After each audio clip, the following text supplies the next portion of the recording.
someone in a scooter or wheelchair, please have this person lead your party through the line. This will help keep your wait time to a minimum. Once again, please keep your group together, keep up with the party in front of you, and fill in all the available spaces. Thank you for touring Kilimanjaro. When it comes to safaris, we go wide. You can always see. Start running. He does mean. Let's go. All right, Jumbo, everybody. Welcome to Harambe Wildlife Reserve. My name is Trent. I'm going to be your safari guide out here today. While we're out there, make sure we stay seated at all times. Keep all hands, arms, feet, and legs inside the vehicle. Keep your little ones on your lap or in their seats. We do not want to lift them up for any reason. And please be respectful. These are live animals. This is their home. We don't want to yell, shout, scream, whistle, whoop, holler, anything like that towards them. They do not like it very much, I promise you. They won't come closer. They will go farther away. I don't want that for y'all. Well, we're going to start our adventure here today in the Little Ituri Forest. We're going to have a fantastic time out here. These animals are quiet and reclusive here in the Ituri Forest, so keep your eyes peeled. On the left-hand side, up ahead, I already saw one of our saddle-billed storks. Now, a saddle-billed stork is a species of bird with a yellow spot on their bill that looks a little bit like a saddle, hence their name. They do have a wingspan that is as wide as the canopy above your head, about 9 feet wide. Very, very impressive, and they are one of the quietest animals on our reserve because they don't have vocal cords.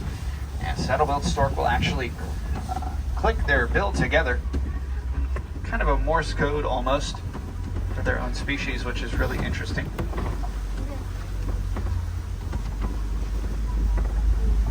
Let's see here, as we move forward, we're going to keep looking for different species.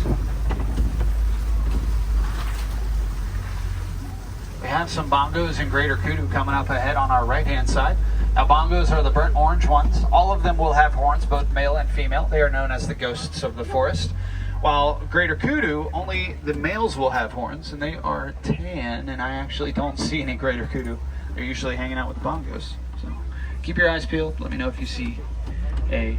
Okay, and he's going to get in the road here. So we're going to hang out right here. Got in the road at that last second there. Nice, easy crossing there. That's good for us. Bongo on the left and right. Stay all the way seated, friends. Keep your little ones all the way seated on your lap as well. Over your back left shoulder, you might notice the black rhino. It's kind of hard to see back there, but it's hanging out between all those rocks. The black rhino is going to weigh about 3,000 pounds. Keep your little ones all the way on your lap at all times. Now, the black rhino is going to weigh 3,000 pounds, smallest rhino species in the world, however, also, unfortunately, the most endangered due to habitat loss as a result of the production of paper goods. Best way to help out the black rhino and the bongos and many other species is by reducing paper waste to the best of our abilities.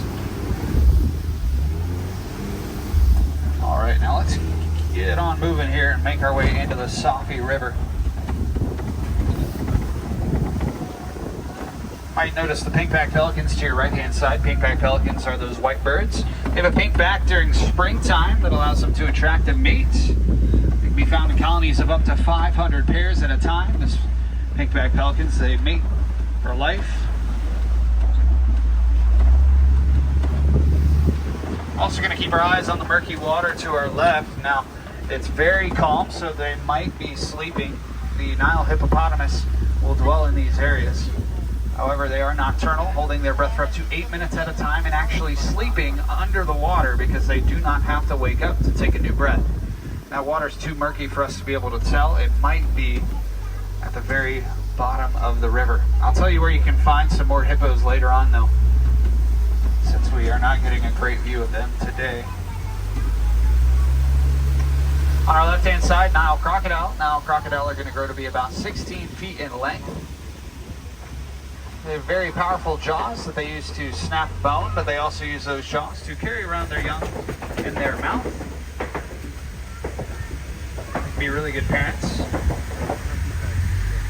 protecting their young from any danger through their most dangerous feature. Kind of ironic. A group of crocodiles on land is known as a bask because they're basking in the sun. And a group of crocodiles in the water is known as a float. They have two different names.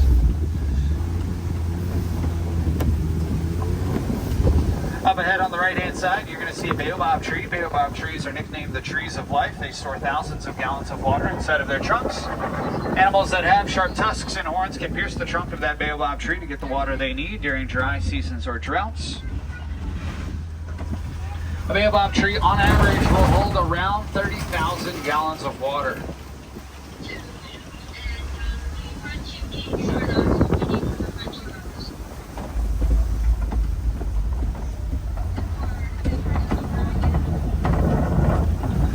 Alright, now the first animal we're going to see here in the savannah today is actually my favorite species on the entire reserve. It's the Ankole cattle, here to your right-hand side. And the Ankole cattle is my favorite because of those massive horns. They're about 4 to 8 feet in length and have a honeycomb structure on the inside that makes each horn weigh only about 1 to 2 pounds.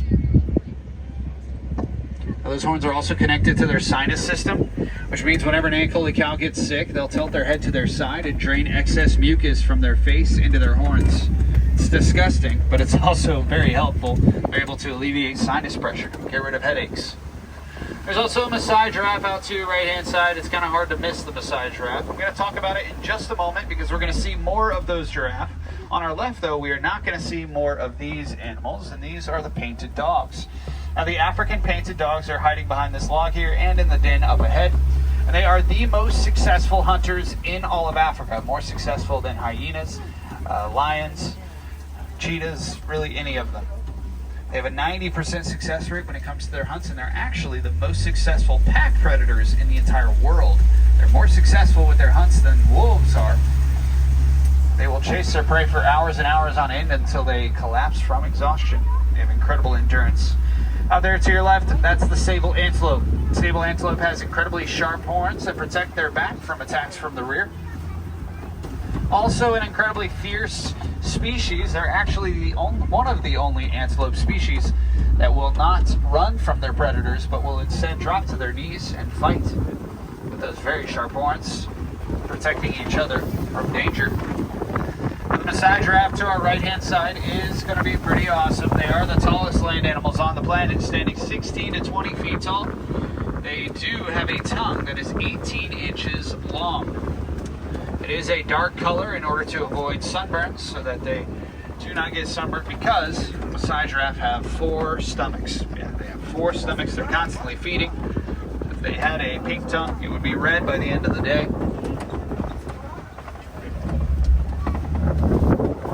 Maasai giraffe are actually only going to sleep 30 minutes a day. It might sound unbelievable, but it's true. 30 minutes a day. We do have some wildebeest and some Hartman's mountain zebra to our right-hand side. Now, the wildebeests are pretty cool. They're the gray animals out there. A group of them is known as a confusion because they hang out in such large groups they can get disoriented. And the Hartman's mountain zebra is going to have a heart that is 3 times the size of regular species of zebra. There's a mother and baby there, and another mother and baby out a little bit further. They live in mountainous regions where there's high altitudes, low oxygen, so the stronger heart is very necessary for their survival. We have more Maasai giraffe coming up on our left-hand side, and the eland as well.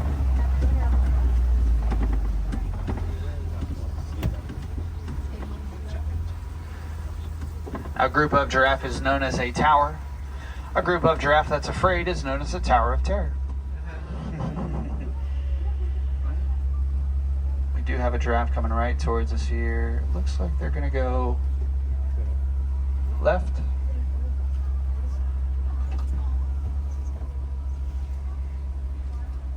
Alright, they're going to move along here, so we're going to move along as well because we shouldn't be this close to one. There's a couple of elands out there to your left-hand side. The tan antelope species, actually the largest antelope species in the world. The eland. Bit of a bumpier path here. Let's keep on moving. Out on your right, you're going to notice the springbok. We saw them earlier. Here's another view. They have a tan top, white belly, dark stripe through the middle. They look a little bit like a s'more. They are the smallest four-legged animal on our reserve. However, they are the third fastest land mammal on the entire planet. They run 50 to 60 miles an hour. The only two animals that beat them, land animals that beat them, would be the pronghorn at number 2 and the cheetah at number 1.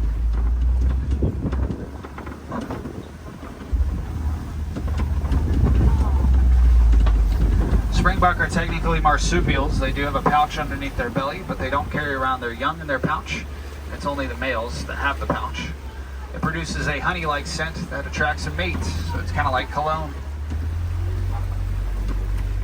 Here on the left, greater flamingos. Now the greater flamingos stand about 5 feet tall, weigh a whopping 9 pounds, and have a joint in the middle of their leg. Most people think that is a knee. It's not. It is actually an ankle. They lock that ankle into place in order to stand on one leg.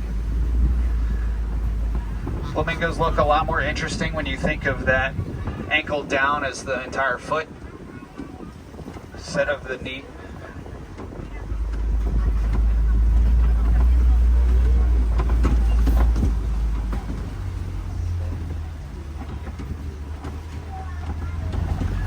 A baby flamingo is known as a flaminglet. It will take 2 years for a flaminglet to get its pink color. It will start to show signs of pink color up until that 2 years, and then at 2 years they'll be at their max. And a group of flamingos is known as a flamboyance.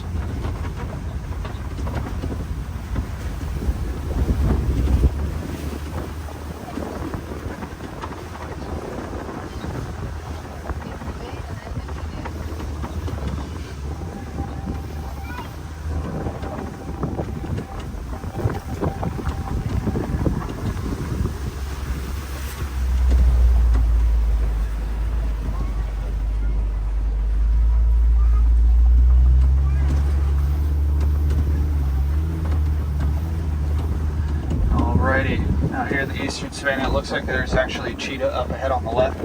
That is actually, well, there's 3 of them here to our left.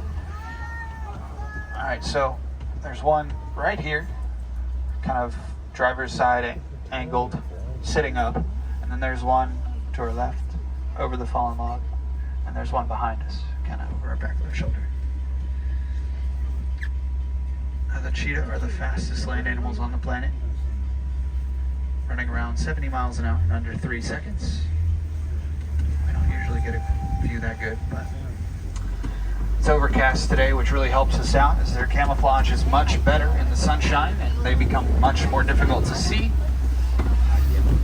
They are actually one of the only big cats that will hunt in the daytime because of that reason, their camouflage, but also because their night vision is just not good at all. It's about the same level as ours. I don't know about you, but I can't see at night. Other big cats can quite well, though, kind of like the lions to our left-hand side. The male lion's actually looking up, which is nice. Little yawn. The lions are going to sleep around 18 to 20 hours a day. Stay all the way seated, friends. Female lioness is going to do most of the hunting for the pride, while the male lion will stay back and protect the cubs. It's a much bigger mane. That mane is about 40 pounds heavy. There was also a couple of white rhinos to our right-hand side. We might see some more as we move along here. There's that female lioness hugging the rock. Now, the white rhinos are the largest rhino species in the world. They weigh 5,000 to 6,000 pounds, run about 35 miles an hour. Can only see 10 to 12 feet in front of them, but their hearing and sense of smell is phenomenal. And we might actually, yeah, we have a white rhino in the road up ahead, actually. So if you're near the back, you might not be able to see it yet, but I promise you we will here in just a moment.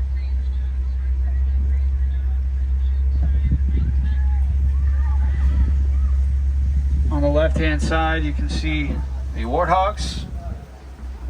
Warthogs are right in between these 2 big trees, largest burrowing mammals in all of Africa, running about 35 miles an hour. They blend in with the dirt and mud really, really well, so if you don't see them, don't be upset with yourself.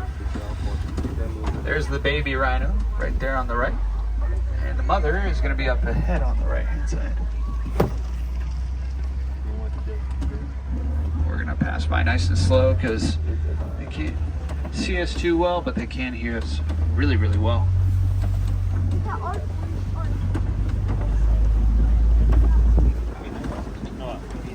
We also have a couple of ostrich here on the left-hand side. They are going to be incredibly close to our riding path here, so make sure you keep your hands and arms inside the vehicle.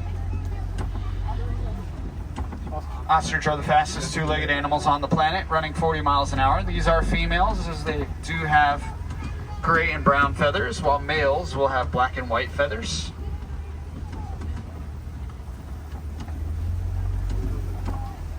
We don't want to spook these ostrich, so we're going to keep on moving here slowly.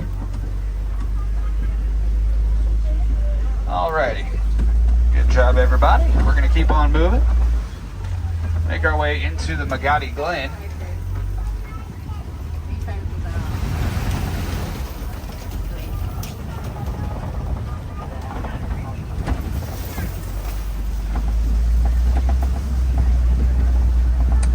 Now, Magadi Glen is going to be home to the Warden post.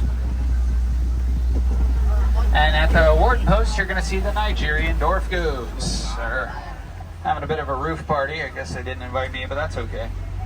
The Nigerian dwarf goats are absolutely adorable. They're not just cute, though. They're also really helpful. They provide a natural form of landscaping for the Warden because they also have 4 stomachs, just like giraffe. They're also going to provide a very sweet milk that's high in protein and butterfat content, so it's good for making butter and very nutritious and delicious to drink. A couple of those goats on our left. They are absolutely adorable. Little troublemakers. Unfortunately, they also mark the end of our safari here today, which is always a bit of a sad moment. But folks, if you want to see more amazing animals, your adventure does not have to stop here. You can go directly up the hill, take a right. You're going to see the entrance to the Gorilla Falls Exploration Trail. There you will find lowland gorillas, meerkats, Grevy's zebra, an underwater viewing portion of the hippos, an aviary, and a ton of other amazing animals. Plus, there are going to be guides all along the trail that will tell you all about those animals, and they'll tell you how to help them out from things like recycling, reducing paper waste, spreading awareness, donating to certain causes, or maybe even practicing sustainability. All great ways to help out and make sure these animals are around for generations and generations to come. So many of them are endangered, need our help.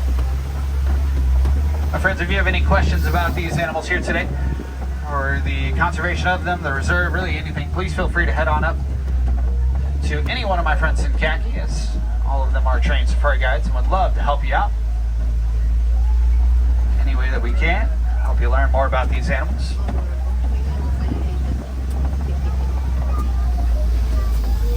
Here in Africa, we don't like to say goodbye. It is way too sad and way too final. Instead, we say kwaherini. It's a Swahili phrase, and it means to go well. So, my friends, kwaherini, go well, go wild, and as always, keep moving forward. Once again, my name was Trent. I'm from Marietta, Georgia. Thank you guys for joining me out here today. Hope you had a fantastic time, and you have a great rest of your day here today at Disney's Animal Kingdom, or wherever your adventure takes you. All right, watch all hands, arms, feet, legs. Doors on the right-hand side are opening. And kwaherini, friends, have a good one. Have a good one. Of course, my pleasure, y'all.